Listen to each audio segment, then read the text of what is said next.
Добрый день, дорогие друзья! Виниловая пластинка как сегодня, так и в 70-е и 90-е годы прошлого столетия являлась самым популярным носителем качественного звука.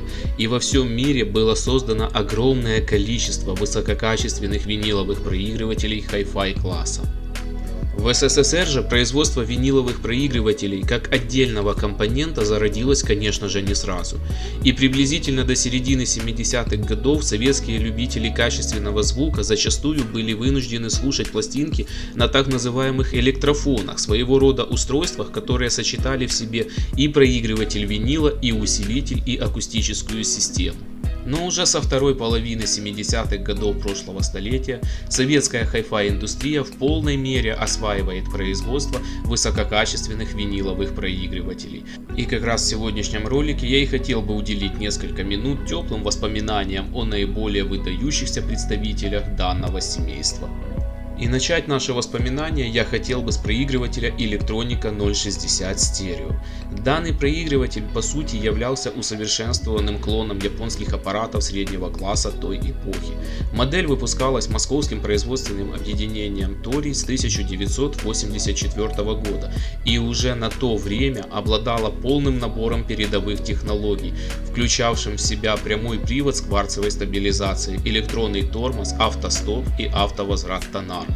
Комплектовался данный проигрыватель головкой GZM-043, которая в полной мере могла удовлетворить любые потребности настоящих ценителей качественного звука.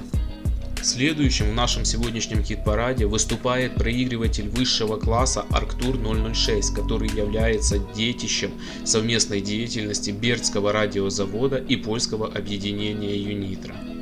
Данный проигрыватель уходит своими корнями к японской разработке Fisher MT6225 со сверхтихоходным электродвигателем и прямым приводом диска. Помимо упомянутого прямого привода диска, Arctur 006 оснащался микролифтом, автостопом и автовозвратом тонарма в исходное положение. И в целом заметно выделялся среди множества других советских виниловых проигрывателей благодаря удачной конструкции и достаточно хорошему звучанию. И третье место в нашем сегодняшнем топе занимает виниловый проигрыватель высшего класса Corvette 038 Stereo. Данный проигрыватель с прямым приводом производился с 1983 года кировским заводом Лагода и конструктивно был очень близок к предыдущей модели Corvette 003 Stereo, который появился впервые на рынке в 1978 году. В комплект проигрывателя входила головка звукоснимателя GZM-018 Corvette с иглодержателем из бериллия.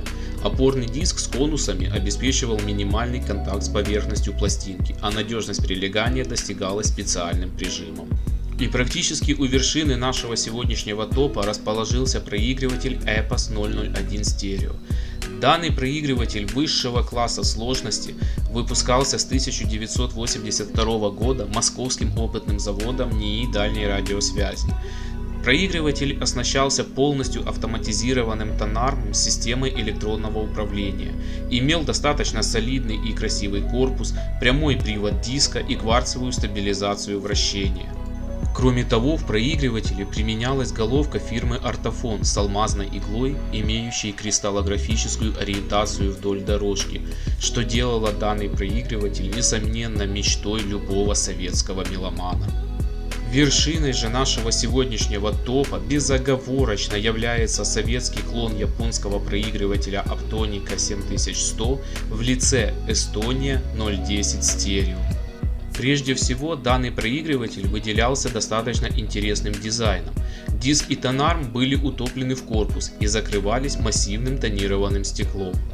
Что же касается технической части, здесь все было еще более интересно. Проигрыватель оснащался тонармом с электроприводом, а управление было полностью автоматическое и позволяло осуществлять выбор нужного вам трека от 1 до 7, практически так же, как при прослушивании музыкального компакт-диска.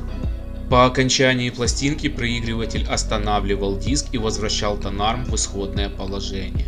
Все это в сумме позволяло меломану не менять вручную положение тонарма, а управлять воспроизведением только при помощи нажатия необходимых клавиш. Но и это еще не все. Кроме возможности проигрывания выбранного трека, в проигрывателе присутствовала опция повтора воспроизведения.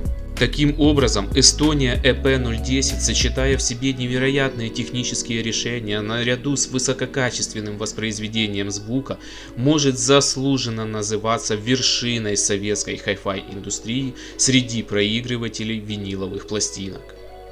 Ну что ж, дорогие друзья, я думаю, сегодняшний выпуск был для вас интересен и хоть в чем-то полезен. Если это действительно так, поблагодарите мой канал обратной связью, жмем лайки, не жалеем пальцы вверх и, конечно же, подписывайтесь на мой канал. Впереди будет много всего интересного. Хороших вам дней!